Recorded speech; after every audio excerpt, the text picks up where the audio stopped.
نحمده ونصلي ونسلم على رسوله النبي الكريم وعلى آله وأصحابه أجمعين. اللهم صل على سيدنا ومولانا محمد وعلى آل سيدنا ومولانا محمد وبارك وسلم صلاة وسلاما كثيرا كثيرا. توفیق الہی اپنے مرشد پاک کی برکت سے حکیم الامت مجدد الملت حضرت تھانوی رحمۃ اللہ علیہ کے مواعظ کا سلسلہ چل رہا ہے. الاسعاد والابعاد کے نام سے حضرت کا یہ واعظ چل رہا ہے، جس میں آخر میں کچھ شعبان اور رمضان کے متعلق حضرت نے بیان فرمایا. کیونکہ یہ واعظ 14 شعبان کو ہوا تو فرمایا کہ کچھ میں شعبان سے متعلق بھی احکام بیان کرتا ہوں. حدیث شریف میں ہے کہ حق تعالیٰ اس مہینے کی 15ویں رات میں غروب ہی کے وقت سے آسمان اول کی طرف نزول فرماتے ہیں، یعنی شب برات پر. جیسا نزول ان کی شایان شان ہے، اس میں ہم کو کاوش کی ضرورت نہیں کہ اللہ تعالیٰ کیسے نزول فرماتے ہیں، بلکہ اس کی ممانعت بھی ہے کیونکہ یہ متشابہات میں سے ہے. پھر فرماتے ہیں کہ کوئی مغفرت کا طالب ہے کہ میں اس کی مغفرت کر دوں، کوئی روزی کا طالب ہے کہ میں اس کو روزی دوں، کوئی بیمار طالب شفا ہے کہ میں اس کو عافیت دوں. اسی طرح بہت سے امور کے متعلق فرماتے رہتے ہیں کہ کوئی ایسا ہے، کوئی ایسا ہے، یہاں تک کہ طلوع فجر تک یہی معاملہ رہتا ہے. سبحان اللہ، یہ اس رات کی کتنی بڑی فضیلت ہے. گویا یوں کہنا چاہیے کہ اس رات حق تعالی ہمارے گھر پر تشریف لاتے ہیں، کیونکہ آسمان اول ہمارے گھر کی چھت ہے، پہلا جو آسمان ہے، اور محبوب کا چھت پر آ جانا گھر ہی میں آ جانا ہے. تو بس ہمارا حال اس شعر کے مصداق ہوتا ہے: امروز شاہ شاہاں مہماں شدست تمہارا، جبرائیل با ملائک درماں شدست تمہارا. کہ آج بادشاہوں کا بادشاہ ہمارا مہمان ہے، جبرائیل و ملائک ہمارے دربان ہے. اب اس کو خود سوچ لو کہ جب محبوب گھر میں مہمان ہو تو عاشق کا کیا حال ہوتا ہے. جناب، خوشی کے مارے رات بھر نیند نہیں آتی، بس جی چاہا کرتا ہے کہ ساری رات محبوب سے باتیں کرتا رہوں. خصوصاً جس کا محبوب ایسا ہو جو اپنے عشاق کی باتیں سننے سے گھبراتا بھی نہ ہو، نہ اس کو نیند آتی ہو، نہ غنودگی ستاتی ہو. ایسے محبوب کا عاشق تو ہرگز اس رات میں نہ سوئے گا. جس میں محبوب اس کے گھر پر آیا ہو، بس اگر حضور صلی اللہ علیہ وسلم ہمیں اس رات کے قیام کا امر نہ بھی فرماتے، جب بھی صرف اس خبر کا کہ حق تعالی اس رات آسمان دنیا پر نزول فرماتے ہیں، مقتضا یہی تھا کہ ہم اس رات کو عبادت و ذکر میں گزاریں اور رات بھر بیدار رہیں. چہ جائے گے کہ حضور صلی اللہ علیہ وسلم کا بھی ارشاد ہے: قوموا لیلہا وصوموا نہارہا، کہ اس رات میں شب بیداری کرو اور دن میں روزہ رکھو. مگر وہ شاہ شاہاں ایسا مہربان ہے کہ مہمان ہو کر بھی تمہیں سونے سے نہیں روکتا. تم کو سونے کی اجازت، مگر باوجود اس طرف سے اجازت ہونے کے پھر بھی یہ اچھا نہیں معلوم ہوتا کہ جیسے روز ویسے ہی اس روز. کچھ تو ہونا کرنا چاہیے. رات بھر جاگنے کی ضرورت نہیں، بلکہ اچھا بھی نہیں، کیونکہ حدیث میں ہے: احب الاعمال الی اللہ ادومھا، کہ بہترین عمل خدا تعالی کے نزدیک وہ ہے کہ جس پر دوام کیا جائے. سو شعبان کی اس شب میں اتنا جاگنا چاہیے جس پر نباہ ہو سکے. یہ نہیں کہ ایک مرتبہ تو ساری رات جاگ لیے اور دوسری مرتبہ کچھ بھی نہیں. شاید کوئی صاحب اس حدیث کو سن کر یہ کہیں کہ یہ دوام تو بڑا سر لگا، کہ سال میں ایک رات تو کچھ دیر جاگنا آسان تھا، سال بھر کون جاگے؟ ارے صاحب آپ گھبرائیں نہیں، میں سال بھر کی راتوں میں آپ کو نہیں جگاتا، بلکہ آپ سال میں ایک ہی رات جاگ لیا کیجئے۔ رہا یہ شبہ کہ اس صورت میں دوام کہاں ہوا، تو میں کہتا ہوں کہ یہ بھی دوام کی ایک صورت ہے کہ سال میں ایک رات ہمیشہ جاگ لیا کرے، یہ بھی ایک دوام ہے۔ جیسے روٹی پر آپ کو دوام ہے، مگر اس کا یہ تو مطلب نہیں کہ ہر وقت کھایا کرے، یا کپڑے بدلنے پر دوام ہے کہ ہفتے میں ایک بار یا دو بار بدلا کرتے ہیں۔ اس دوام کا مطلب یہ نہیں ہوتا کہ ہر وقت کپڑے بدلے جائیں۔ بس اسی طرح سال بھر میں ایک رات جاگنے کا التزام کر لینا یہ بھی دوام ہے، بشرطے کہ یہ ایک رات ناغا نہ ہو۔ تو اس رات میں اتنی مقدار بیداری کے لیے معین کرنی چاہیے کہ جس پر ہمیشہ کم از کم اس رات میں تو دوام ہو جایا کرے، چاہے ایک ہی گھنٹہ ہو، بلکہ میں اس سے ترقی کر کے کہتا ہوں چاہے دو ہی رکعت ہوں، کچھ تو ہو۔ بس قلیل عمل بھی دوام کے ساتھ، قلیل عمل بھی دوام کے ساتھ، عمل کثیر بغیر دوام سے بہتر ہے کہ جو تھوڑا ہو لیکن ہمیشہ ہو، پابندی کے ساتھ ہو۔ اگر دو رکعت بھی کسی سے نہ ہو سکے تو کم از کم ایک مرتبہ استغفاری اس رات پہ کر لیا کرے، التزام کے ساتھ، اس نیت کے ساتھ، یہ بھی انشاءاللہ تعالی کافی ہے۔ ہمارے حضرت حاجی صاحب رحمۃ اللہ علیہ کا شعر ہے، بس ہے ایک بھی نالا اگر پہنچے وہاں، یعنی ایک آنسو بھی نکل جائے ندامت کا، بس ہے اپنا ایک بھی نالا اگر پہنچے وہاں، گرچہ کرتے ہیں بہت سے نالا و فریاد ہم۔ سبحان اللہ، یہ علوم ہے حاجی صاحب رحمۃ اللہ علیہ کے۔ حق تعالی نے حاجی صاحب کو کتنا سہل راستہ الہام فرمایا تھا، بس وہی انبیاء کا راستہ ہے جس کو حضور صلی اللہ علیہ وسلم لائے تھے، اور جن کی شان یہ ہے، حضرت حاجی صاحب رحمۃ اللہ علیہ کی یہی تعلیم تھی کہ کچھ کرنا چاہیے چاہے قلیل ہی ہو۔ بس تم ہر شعبان میں اس رات کے لیے کچھ کام مقرر کر لو، یہ بھی دوام ہے۔ اگر تمام رات بیدار نہ رہ سکو تو جتنا ہو سکے 5 منٹ ہی صحیح۔ اور حدیث میں آتا ہے کہ اس رات سب کی مغفرت ہو جاتی ہے، یعنی جو بھی مغفرت طلب کرے، سوائے مشرک اور مشاہن، یعنی جن دو شخصوں میں دنیاوی عداوت و کینہ ہو، دل میں ایک دوسرے سے کینہ رکھا ہوا ہو، ان کی بھی مغفرت نہیں ہوتی، بلکہ کہہ دیا جاتا ہے کہ ان کو ابھی رہنے دو جب تک کہ یہ صلح نہ کر لے۔ اللہ اللہ، کینہ بھی کتنا بڑا گناہ ہے، اس کو شرک کے ساتھ جمع کیا گیا کہ جس طرح مشرک کی مغفرت اس رات میں نہیں ہوتی، اسی طرح کینہ ور کی بھی مغفرت نہیں ہوتی۔ اب تو مسلمانوں میں کینہ بہت بڑھ گیا، حالانکہ اس میں ہر مسلمان کا وہ مشرب ہونا چاہیے جو صوفیہ کا مشرب ہے، اور وہ یوں کہتے ہیں، کفرس در طریقت مکینہ داشتن، آئین ماس سینہ چو آئینہ داشتن۔ فرماتے ہیں کہ ہمارے طریق میں کینہ رکھنا کفر ہے، صوفیہ یہ کہتے ہیں ہمارے طریق میں کینہ رکھنا کفر ہے، ہمارا آئین ہے یعنی ہمارا قانون ہے، ہمارا آئین ہے سینے کو مثل آئینے صاف رکھنا، جیسے آئینہ صاف ہوتا ہے تو سینہ بھی صاف ہونا چاہیے۔ کینہ کو کفر کہنے کا مطلب یہ ہے کہ وہ قریب با کفر ہے، اور اس کی دلیل حدیث مذکور میں موجود ہے کہ حضور نبی کریم صلی اللہ علیہ وسلم مشاہین کو مشرک کے ساتھ جمع فرماتے ہیں، مگر اب تو صوفیوں میں بھی یہ بات نہیں رہی، ان میں کینہ و بغض کی کثرت ہونے لگی، حالانکہ مسلمانوں کو تو یہ دعا تعلیم کی گئی، وَلَا تَجْعَلْ فِي قُلُوبِنَا غِلًّا لِلَّذِينَ آمَنُوا، اے اللہ ہمارے دلوں میں مسلمانوں کی طرف سے کینہ پیدا نہ کیجیے۔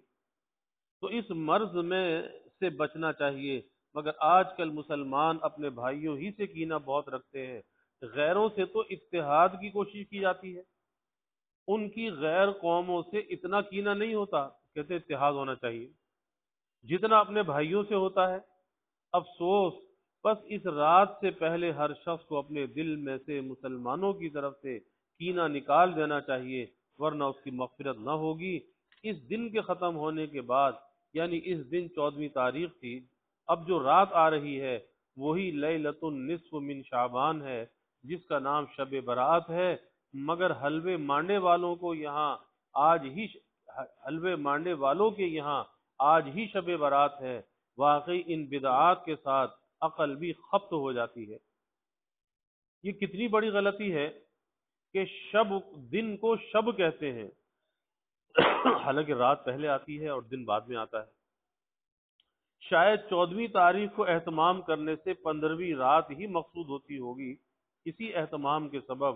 14ویں رات ہی کو شب برات کہنے لگے۔ اور دوسری غلطی یہ کہ بقر عید کی طرح شب برات کا بھی عرفہ کیا جاتا ہے۔ یہاں کے لوگ تو عرفے کو نہ جانتے ہوں گے، مگر لکھنؤ وغیرہ میں آج سے ایک دن پہلے آفت شروع ہو گئی ہوگی۔ پہلے وہ عرفہ ہی نہیں ہوتا بلکہ اس میں صرفہ بھی کیا جاتا ہے، فضول خرچی۔ یہ سب قصہ پیر جیون کا نکالا ہوا ہے۔ انہوں نے اپنے کھانے کے واسطے ایک تو 14ویں ہی تاریخ سے شب برات شروع کر دی، پھر اس کا عرفہ نکالا تاکہ بار بار مٹھائی حلوہ ملے۔ واللہ اگر ان کو مٹھائی وغیرہ نہ دو تو یہ خود بدعات سے توبہ کر لے کہ دینا بند کر دو۔ ان کا آسان امتحان یہ ہے کہ ان سے فاتحہ تو خوب دلواؤ، ان سے فاتحہ خوب دلواؤ، ہر دیگ کو کھول کے دلواؤ، ہر پلیٹ میں دلواؤ، اور مولود بھی خوب پڑھواؤ، اور کچھ دو دلاؤ نہیں، کپڑے کے جوڑے اور مٹھائی اور پیسہ دو دلاؤ کچھ نہیں۔ پھر دیکھو جب ان پر مفت کی مشقت پڑے گی وہ خود ان کو بدعات کہنے لگیں گے کہ میاں چھوڑو یہ فضول کام ہے۔ کانپور میں ایک مولوی صاحب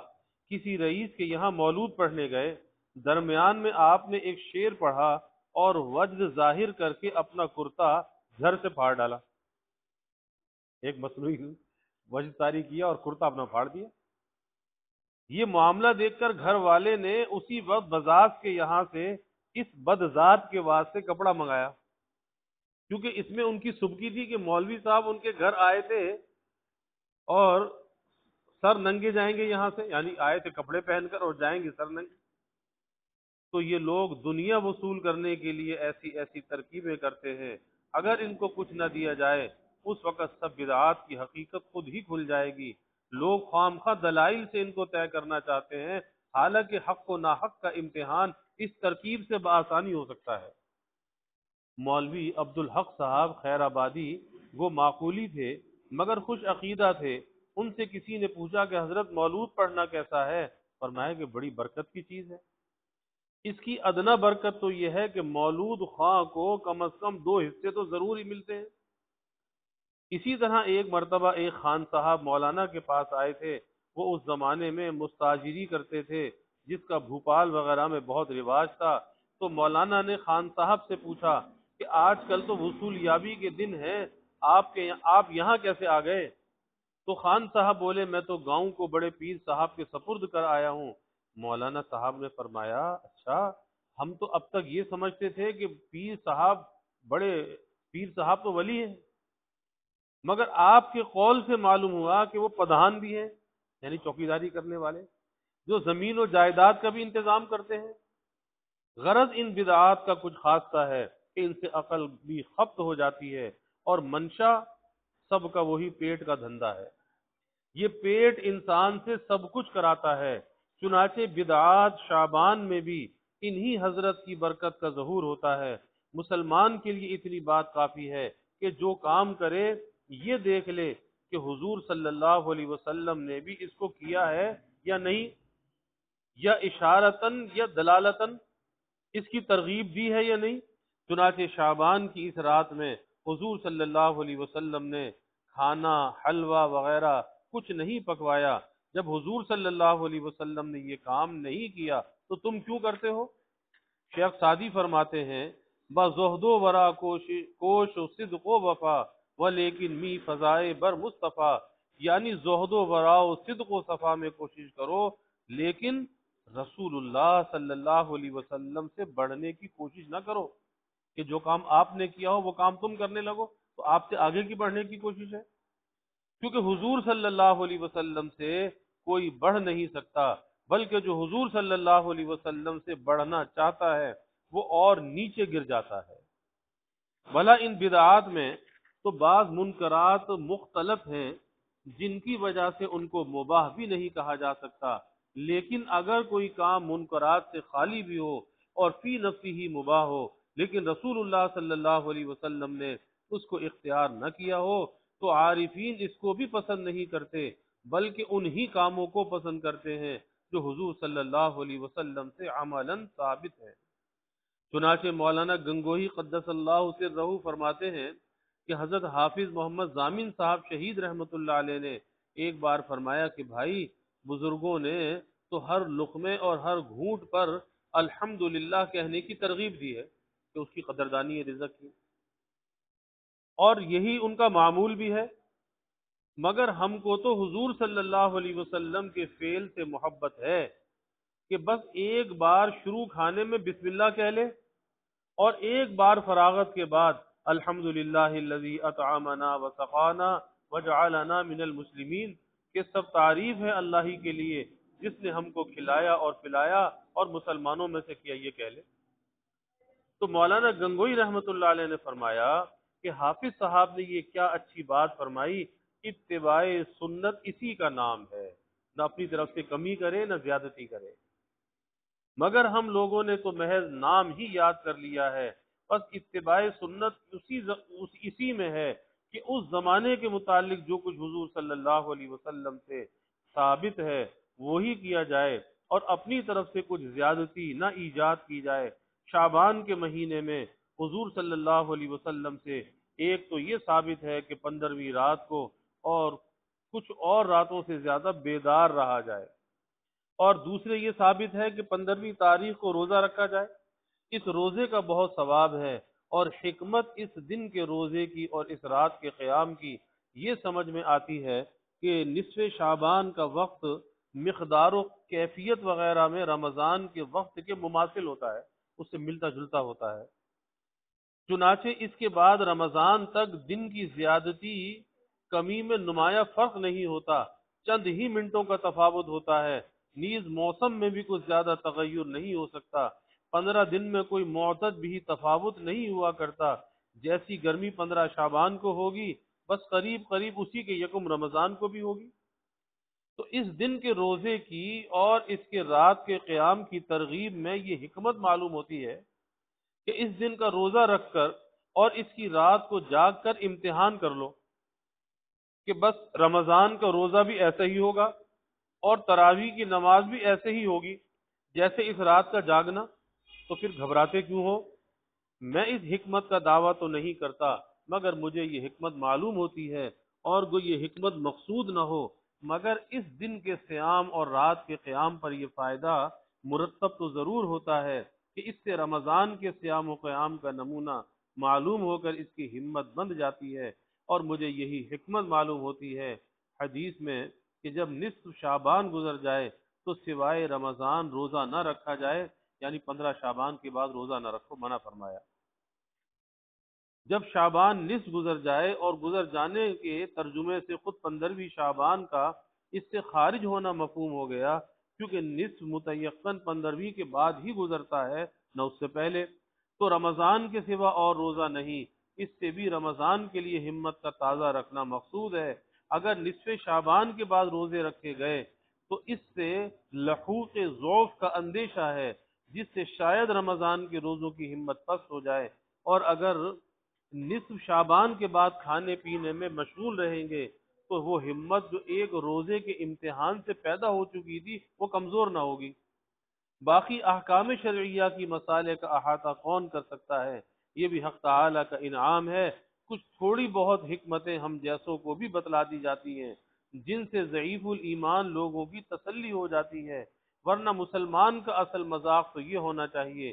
زباں تازہ کر دن با اقرار تو نیغتن علت اذکار تو، کہ آپ کی ربوبیت کا اقرار کرنا آپ کے کاموں میں علتیں نکالنے کو مانے ہے۔ اب میں ایک مضمون اور بیان کرنا چاہتا ہوں اور اسی پر بیان کو ختم کر دوں گا کیونکہ وقت بہت گزر گیا، عصر کی نماز بھی قریب ہے۔ یہ مضمون پہلے ایک علمی رسم سے ظاہر ہو چکا اور اس کی اجمالی کیفیت ایک مختصر تقریر سے معلوم ہو چکی، میں مضمون کو بھی اسی آیت میں داخل کرتا ہوں۔ یہ مضمون دستار بندی علماء ہے، گو اس میں ہم لوگوں کی اغراض مختلف ہو گئی ہیں، جن میں بعض اغراض خراب بھی ہیں، کہیں اس سے اپنی کارگزاری کا اظہار مقصود ہوتا ہے اور کہیں چندے کی کوشش کے لیے اس قسم کے جلسوں کو ذریعہ بنایا جاتا ہے دستار بندی کا، اور چندوں میں حدود شرعیہ کا لحاظ نہیں کیا جاتا، کہیں اس کی حقیقت اور اس فعل کے درجے کو واضح نہیں کیا جاتا، جس سے عوام کو غلطی اور خود فارغ شدہ جماعت کو بھی دھوکہ ہوتا ہے۔ لوگ ان لوگوں کو ابھی سے مقتدا اور معتمد سمجھنے لگتے ہیں، اور خود فارغ شدہ جماعت بھی اپنے متعلق یہ اعتقاد کر لیتی ہے کہ بس ہم آج سے مقتدا ہو گئے کہ سر پر وہ دستار فضیلت بن گئی۔ باقی اصل مقصود اس تقریب سے تعلیم کا اہتمام اور غیر فارغ شدہ جماعت کو تکمیل کی رغبت دلانا ہے، اور حقیقت اس کی وہ ہے جس کو میں عن قریب بیان کروں گا۔ رہا یہ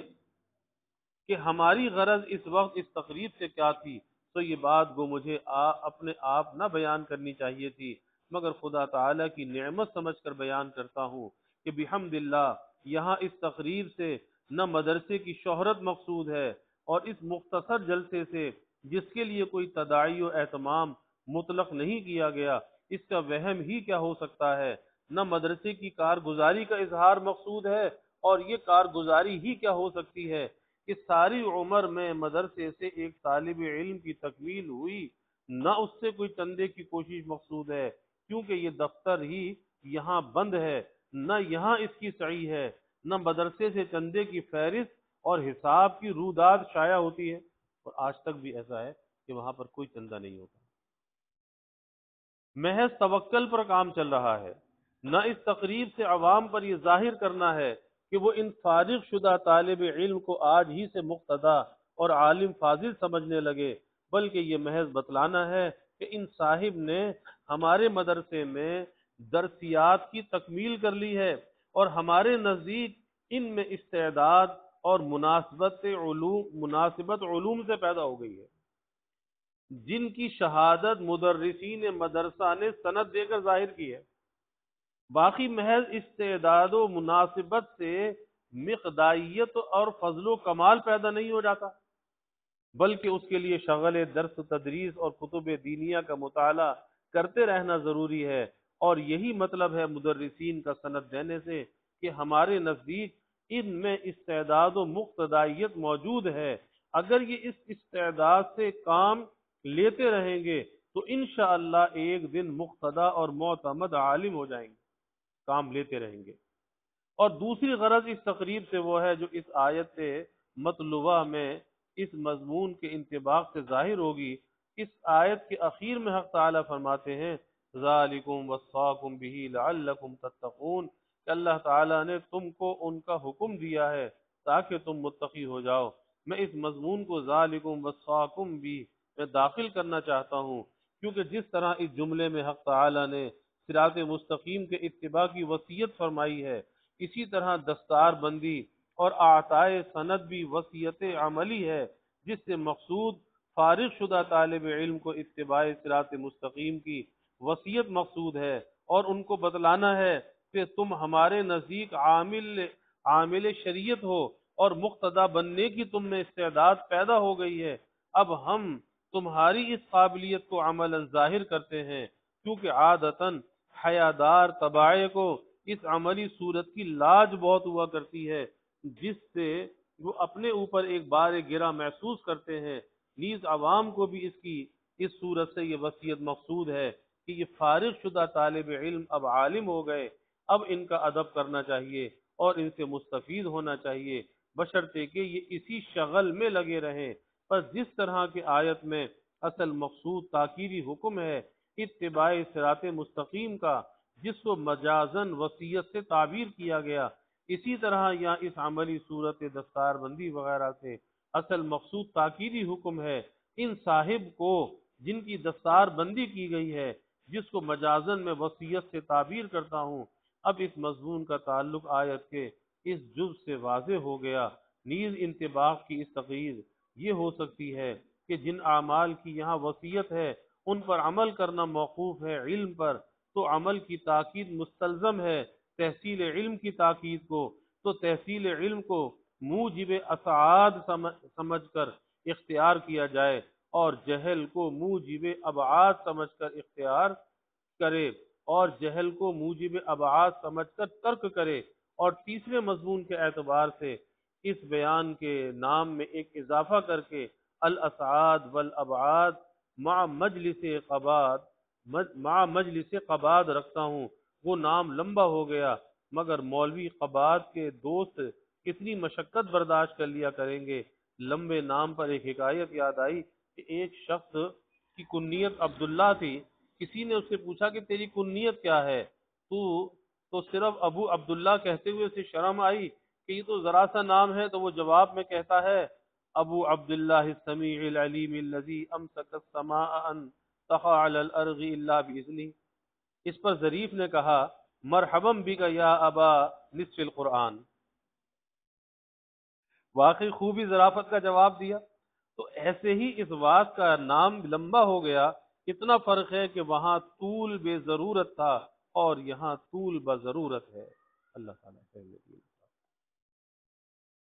الحمد للہ رب العالمین والآخرۃ والصلاة والسلام علی اشرف الانبیاء والمرسلین۔ اللهم إنا نسألك من خير ما سألك منه نبيك سيدنا محمد صلى الله عليه وسلم، ونعوذ بك من شر ما استعاذك منه نبيك سيدنا محمد صلى الله عليه وسلم، وأنت المستعان وعليك البلاغ، ولا حول ولا قوة إلا بالله، وجزى الله عنا محمدا صلى الله عليه وسلم ما هو آمين، وصلى الله تعالى وسلم على النبي الكريم آمين۔